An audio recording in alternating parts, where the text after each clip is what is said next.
Salam alaikum, bonjour, j'espère que tout va bien pour tout le monde, les Maghrébins, Maroc, Algérie.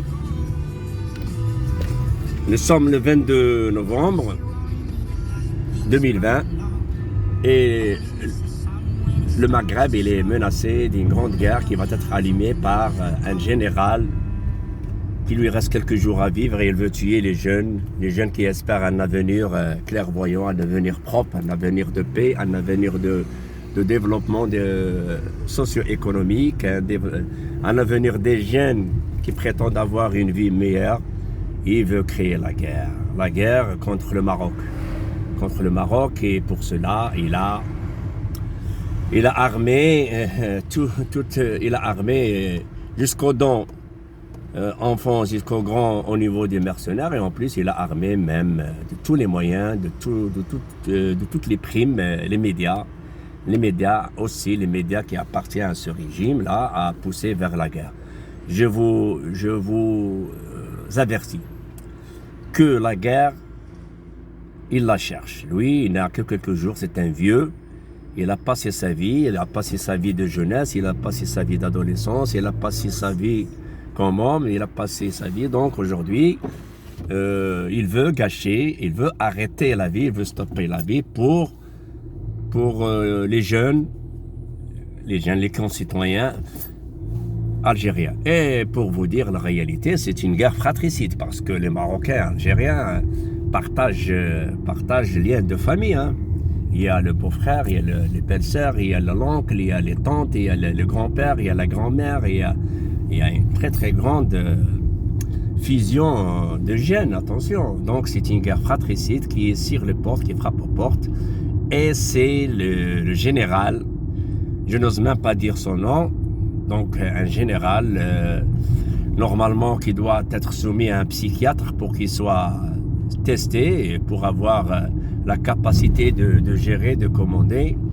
On ne voit plus les gens, on dirait que les jeunes Algériens meurent à 30 ans. Donc voilà.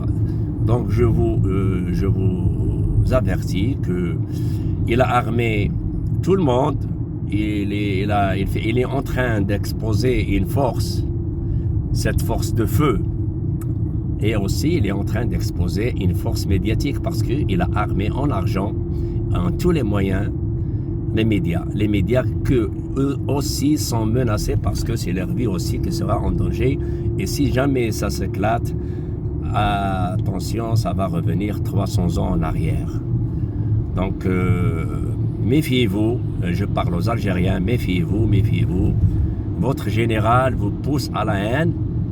La haine, ça existe depuis des années parce que c'est toujours le régime, sa base primordiale, c'est la diversion, c'est de pousser à la haine des Marocains, du Maroc. Il est traité d'esclaves, il est traité de baisers de main, des gens qui s'inclinent à un être humain, qui s'inclinent à un roi, tout en oubliant que c'est une coutume, que c'est un protocole qui existe depuis 12 siècles, durant toutes les dynasties marocaines. Donc là, c'est un sujet qui appartient à la souveraineté marocaine.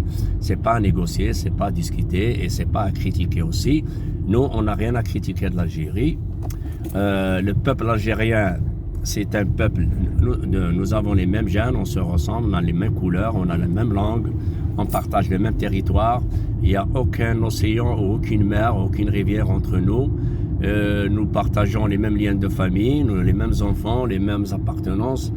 Et attention, moi, en tant que citoyen qui appartient aux deux nationalités, je suis algérien, marocain. J'ai toujours été en colère contre les régimes algériens, je le reconnais parce que j'ai passé par ce processus de haine, par cette chaîne de souffrance. J'ai été en Algérie, je sais comment ça a été traité, je ne sais pas aujourd'hui comment ça va. Avant 1979, j'ai assisté à l'expulsion illégale et horrifiante des Marocains en 75. Et aujourd'hui, le général, je ne sais pas comment général, parce que ça n'a rien à voir, parce que les généraux, normalement, doivent faire l'impossible pour éviter la guerre. Donc, ils partent de la guerre. Donc, je vous salue. Faites attention, n'écoutez pas vos médias. Les médias poussent vers la guerre, vers la haine. N'écoutez pas vos médias, ne leur faites pas confiance, ils appartiennent à ce clan qui pousse à la haine, qui pousse à la guerre. Je vous salue. De même, je pousse les Marocains à mettre de côté les citoyens algériens. Ils ne sont pour rien. C'est des citoyens qui sont soumis à une dictature militaire et qui veulent s'en débarrasser.